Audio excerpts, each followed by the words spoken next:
Hi everyone, I'm just checking in about our painting tomorrow. Just a little bit of housekeeping and a little bit about how this is going to work.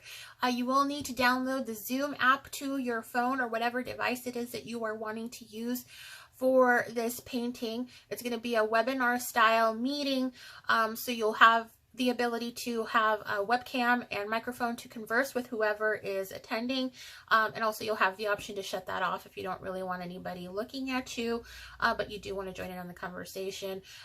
It's a great option so that you can be as intro or extroverted as you desire to be.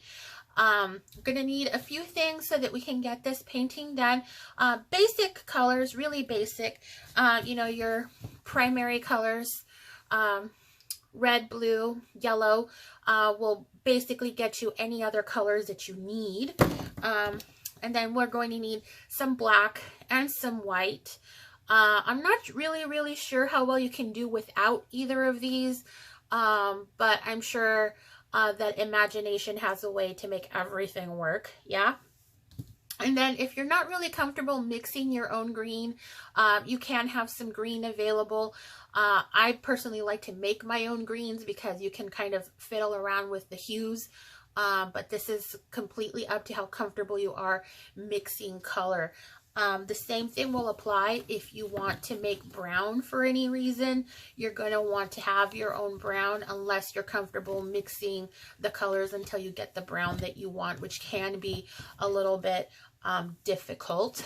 You're going to want any size canvas that you have laying around or that you want to use, big or small. Smaller canvases will use less time, less resources, and less effort. But if you want a big grand masterpiece, well, the instruction will be the same. You'll just need a little bit more material. You can use paper if you've decided that you just want to sketch and color or do whatever else. If you don't have any other materials than canvas or gesso board, paper will work just fine. I highly recommend mixed multimedia. Paper is going to be your best and safest vest. This is really kind of just like a really thick bond paper, very close to construction paper or drawing paper. It is meant for you to be able to draw watercolor, acrylic, really anything that you want. This will also work out really well with pastel shades. Whatever it is that you want to use, this would be where my money is, but you can use anything that you have laying around and just kind of make do and see how it works. You are going to need some brushes. I like to use a standard filbert brush, and as you can see, it has kind of a rounded tip, and it's got a pretty large brush. This is going to be for that larger coverage that we need. So like when we're spreading around something like a background or just a lot of color that needs to go in one place, a bigger brush is going to save you a lot of time.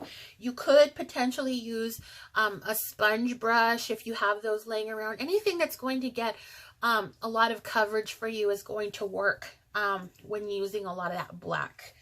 And then you want a brush that's going to have a finer end. Like this is a round brush, that end is pretty thin. You can also use something that has more of like an edge tip, an angular tip to kind of help you get that worked out. These are brushes that you would use to kind of get those finer details and lines in there. They're not 100% necessary, but highly recommended. Especially if you're like me, you like to have lots of little details in your painting. You're going to want something to allow you to do that. And these handle a little bit kind of like a pencil. So it should bring out those beautiful details in your painting. I will have more information about our project here very soon, probably after 5 p.m. when I get off of work. But I am so very looking forward to seeing a lot of you and hoping that we can spend some time together just keeping ourselves sane and doing a project together that'll look beautiful in everybody's home.